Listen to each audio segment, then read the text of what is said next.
Hello, pasingit muna sa newsfeed nyo. Tara, samahan ninyo ako magluto ng adobong manok. Dito nga ay hiniwa ko na muna sa maliliit na parte itong manok. Dahil nga medyo may karamihan kaming kakain dito sa bahay. Pagkatapos kong hiwain dyan ay sinalin ko na muna sa isang lalagyan. Para syempre mahugasan ko na rin. Para bago iluto ay malinis. Nag-prepare din ako dyan ng bawang at sibuyas. At hiniwa-hiwa ko ito lahat. Dyan ay hiniwa. Sa part na nga yan, hindi na maayos yung pagkakahiwa ko. Di rin naman kasi mapapansin yan kapag naluto na. Nilagay ko din sa isang lalagyan para naman maayos at hindi makalat tignan.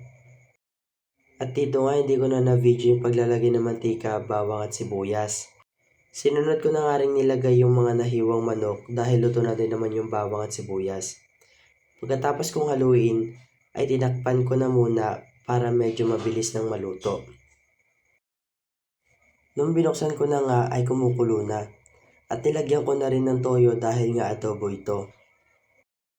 Hinalo ko na nga ulit dito para naman kumalat at kumapit yung toyo sa manok. Nung natapos ko ang haluin ay binudburan ko na rin ng paminta. Dalawa nga pala yung nilagay kong paminta dyan at medyo durog na din. Kaya nga durog yung pamintang hinalo ko dyan para hindi na ito sumama sa pagkain mamaya. Dito nga ay binudburan ko na rin ng magic sarap para naman mas sumarap ito.